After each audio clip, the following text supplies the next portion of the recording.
Di sini saya akan menjelaskan soal nomor 1, yaitu di sini saya menggunakan variabel string, yaitu menggunakan waktu di pagi hari. Jadi ini opsional, bisa diubah pagi atau malam. Jadi soal yang saya sampaikan adalah pagi. Lalu ada if, yaitu untuk mengecek apakah waktu sama dengan pagi. Jadi bila iya benar, jadi akan tampil di pagi. Misalnya selamat pagi, selamat beraktivitas. Lalu else if, di sini saya menampilkan siang, dan else if kedua saya menampilkan malam, dan else if yang terakhir yaitu waktu yang tidak dikenali. Langsung ke hasilnya, selamat pagi, selamat beraktivitas. Jadi ini maksudnya adalah pemrograman ini sudah berhasil karena apa yang sudah disampaikan dari string pagi ini lalu keluar hasilnya selamat pagi dan selamat beraktivitas. Soal kedua yaitu menghitung biaya parkir, yaitu saya menggunakan tipe data in atau integer, itu untuk bilangan bulat. Jadi misalnya lama parkir 8 jam, dan saya menggunakan struktur if, else if, dan else. Jadi misalnya lama parkirnya kurang dari 1 jam, maka pesan yang muncul yaitu lama parkir tidak valid. Lalu ada else if, yaitu untuk lama parkir. Misalnya parkir kurang dari 2 jam, maka akan dikenakan biaya parkir yaitu 3.000.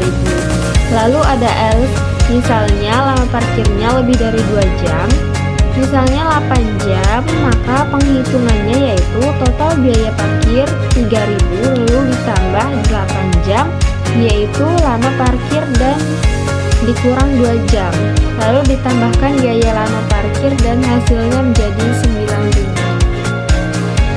Soal ketiga yaitu menilai kelulusan predikat.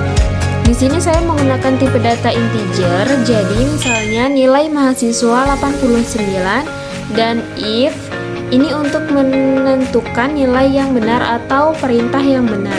Jadi misalnya mahasiswa mempunyai nilai lebih dari 85 atau sama dengan 85, maka lulus dengan predikat A. Dan else if ini untuk menentukan nilai yang di bawah 85. Misalnya mahasiswa nilainya di atas 70 atau sama dengan 70, maka lulus dengan predikat B. Dan selanjutnya, misalnya nilai mahasiswa lebih dari 60 atau sama dengan 60, maka lulus dengan predikat C.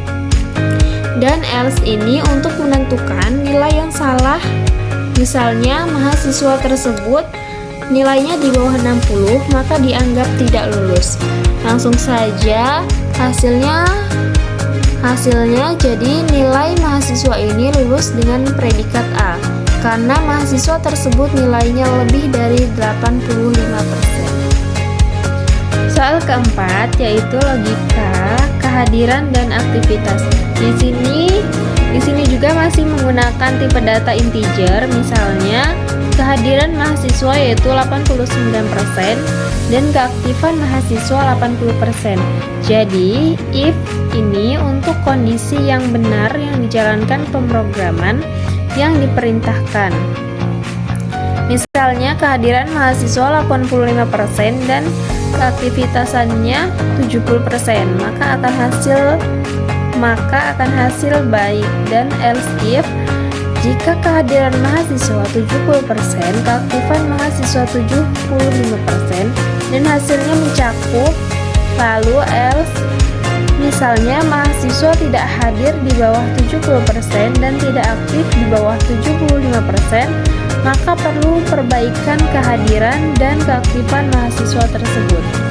Langsung saja ke hasilnya, yaitu hasilnya di sini baik karena pesan yang saya isi untuk kehadiran yaitu di mahasiswa tersebut ada 89% dan keaktifannya 90%. Maka hasil if ini sudah valid. Soal kelima yaitu sistem informasi mahasiswa. Di sini saya menggunakan string, integer, dan double IPK. Jadi string untuk variabel nama, dan saya menggunakan contoh yaitu menggunakan nama saya, dan integer untuk bilangan bulat yaitu untuk umur, dan double IPK untuk angka desimal. Jadi misalnya saya pakai 3,9 dan di sini ada integer. Jadi misalnya ada jumlah tugas untuk mahasiswa 10. Lalu ada tugas yang dikerjakan mahasiswa 10. Jadi ini double presentase tugas 100. Ini untuk hasil jumlah tugas dan tugas yang selesai. Lalu ada sistem outprint yaitu untuk memunculkan semua hasil di if. Ini misalnya saya menggunakan presentase tugas 80%, maka akan mendapatkan IPK 3,5 dan statusnya adalah lulus dengan pujian. Lalu else if, jika persentase tugasnya 70%, maka akan diberikan IPK 3, yaitu untuk statusnya lulus baik. Dan ada else, misalnya mahasiswa tersebut presentase tugasnya di bawah 70%, maka mahasiswa tersebut perlu untuk memperbaiki nilai. Langsung saja ke hasilnya. Jadi hasil tersebut yaitu presentasenya tugas selesai 100% dengan lulusan yang baik atau dengan lulusan pujian.